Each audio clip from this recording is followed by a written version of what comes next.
नमस्कार, आदाब।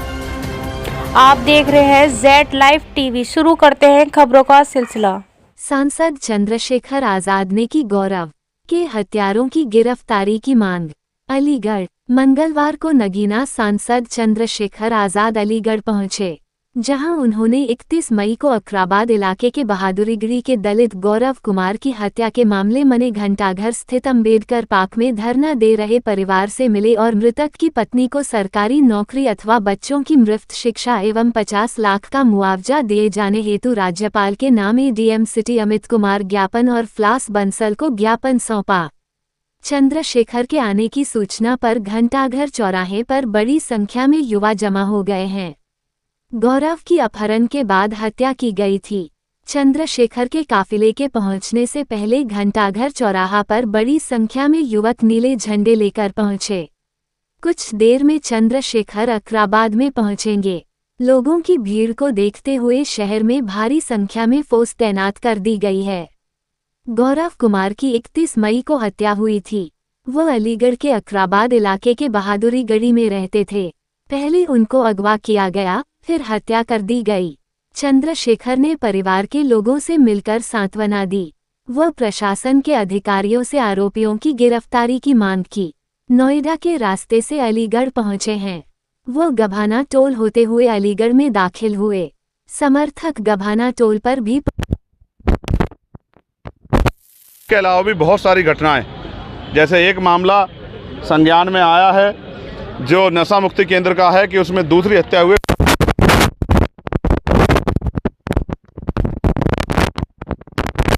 को और यहाँ के जिले के अधिकारियों को हमने बताए हैं। तमाम तरह से ऐसा लगता है कि उत्तर प्रदेश सरकार में गुंडों को खुली छूट मिल गई है कि वो कमज़ोर वर्ग के लोगों का जितना चाहे दमन करें और उन पर कोई कार्रवाई नहीं होगी।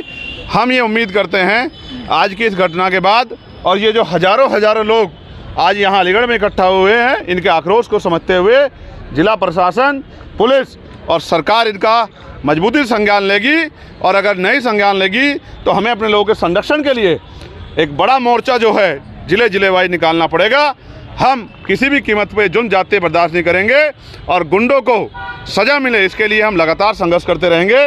हमारी ये मांग भी है कि लापरवाह अधिकारियों को चार्ज ना दिया जाए, गैर जिम्मेदार अधिकारियों को किसी भी कीमत से चार्ज ना दिया जाए और गुंडों की मदद करने वाले अधिकारियों पे मुकदमे दर्ज करके कार्रवाई की जाए।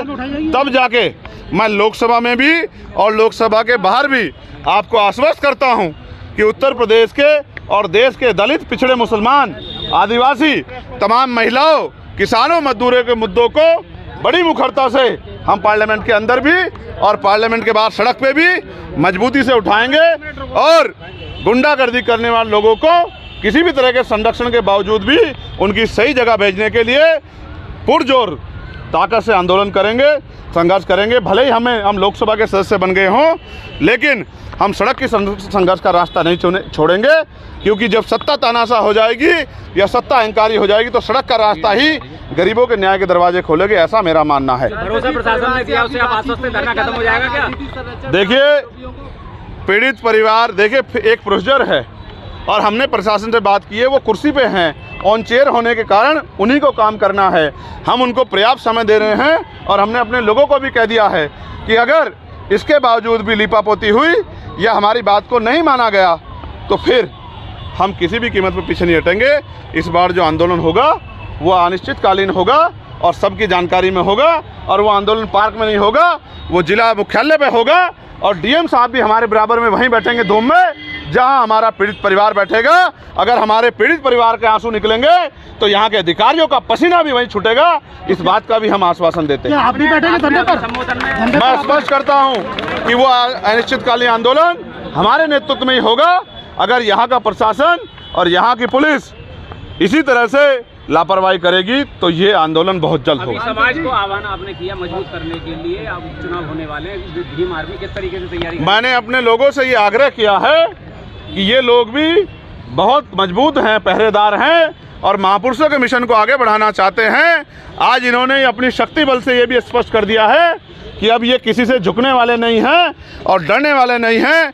तो मैं मानता हूं कि आने वाले जो उपचुनाव है जो खैर का प्रस्तावित उपचुनाव है 6 महीने के अंदर होना है, मैंने इनसे मांग भी की है कि सिर्फ झंडा और नारे से आगे बढ़ के अब ये उस विधानसभा की बूथ कमेटी, सेक्टर कमेटी, विधानसभा कमेटी तैयार कर लें और एक एक वोट भाईचारा बना के आज़ाद समाज पार्टी के समर्थन में लेकर आएँ। और जो आवाज़ जिस तरह इन्होंने दिल्ली में अपनी आवाज़ पहुँचाई है, तो अगले 6 महीने के अंदर उत्तर प्रदेश की असेंबली में भी इनकी एक मजबूत आवाज़ जानी चाहिए, जो यहाँ के कमज़ोर और हक वंचित समाज के लोगों से, यहाँ की सरकार से आंख में आंख डाल के सवाल पूछे। कितनी सीटों पर तैयारी है? कितनी सीटों पर तैयारी है? ये पार्टी का इशू है, मेरा इशू नहीं है। पार्टी के नेता खड़े हैं, मंत्री जी खड़े हैं और प्रदेश अध्यक्ष जी और जिले के मंडल के लोग हैं, इनका फैसला मैं तो वर्कर। प्रियंका गांधी बाईघाट से चुनाव लड़ने एक सेकंड, आपकी पीड़ित परिवार से बातचीत हुई, क्या लग रहा है राजनीतिक दबाव है इस मामले में आरोपियों को? देखिए, मैं ये मानता हूँ कि यहाँ के जो एसएसपी हैं, मैं उनको पहले से जानता हूँ, एक अच्छे अधिकारी है। मैं इनसे ये भी उम्मीद करता हूँ, उन्होंने मुझसे बताया है कि बहुत देर से मेरे संज्ञान में मामला आया,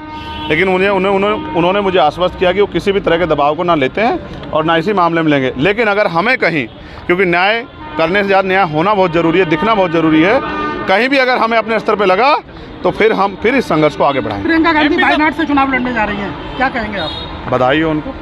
एमपी साहब, आखिरी सवाल है, अलीगढ़ में ब्लॉक प्रमुख दलित है, उसको मारने की साजिश और शोषण हो रहा है, इस पर अब क्या कहेंगे? भारतीय जनता पार्टी विधायक पर आरोप लगा। अब आप ये महसूस कर लो कि उत्तर प्रदेश और देश में जो दलित समाज के लोग किसी न किसी कारण महापुरुषों का मिशन छोड़ के और इन दलों के पिछलग्गू बने हैं, उनको इन दलों में पद लेकर भी इज्जत नहीं मिलेगी और जुल्म जाति का शिकार होना पड़ेगा।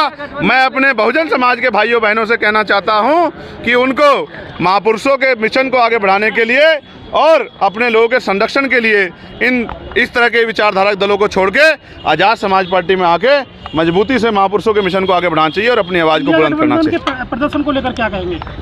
जनता देख रही है, उन्हें धन्यवाद करना चाहिए अम्बेडकरवादियों का कि अम्बेडकरवादियों ने अपनी जिम्मेदारी अदा की। हमारे कहने के बाद अगर ना अदा करते तो वही हालात होते जो 2019 और 2014 में थे। परिवार से मिले हो, क्या आश्वासन आपके द्वारा दिया? देखिए, मुझे कहने में बड़ा कोई संकोच नहीं है कि उत्तर प्रदेश में अब बोली लगा के दलितों की हत्या होने लगी। यहाँ की जो घटना है वो बहुत डरावनी है। किस तरह से चैलेंज करके एक 22 साल के बच्चे की हत्या कर दी गई, उसके माँ बाप ढूंढते फिरते रहे, थाने के संबंधित अधिकारियों ने लापरवाही बरती, जिसके कारण आज वो बेटा हमारे बीच में नहीं। और तो और जो आरोपी था उसको इतना समय मिला कि उसने आराम से सरेंडर कर दिया, पुलिस को गिरफ्तार नहीं कर पाई। ये पुलिस का इतना बड़ा फेलियर उसके साथ। और वो सातिर इतना है, जिसको जुनैल बताया जा रहा है, वो इतना सातिर है कि उसने 5 अन्य लोगों के नाम ले दिए कि ये मेरे साथी थे। बाद में पुलिस का जानकारी में अपनी जो कार्रवाई है, अपनी जांच में मानना है कि वो 5 लोग उसमें नहीं थे, ये उसने किसी और मंशा से दिए। इसका मतलब वो एक सातिर अपराधी है जिसने सोच समझ के ये हत्या की है। उस पर कठोर से कठोर कार्रवाई हो और फास्ट ट्रैक कोर्ट में मुकदमा चले, और जितने भी ऐसे अधिकारी हैं जिन्होंने अपने कर्तव्य के प्रति अपने कर्तव्य जिम्मेदारी निर्वहन नहीं किया, उन पर सख्त कार्रवाई हो, जिससे कि और थानों में गरीबों की के साथ जुल्म हो रहा है, वो जुल्म करने वाले लोगों पे कार्रवाई होना आसान हो जाए, सभी अधिकारियों को इसकी संदेश जाए।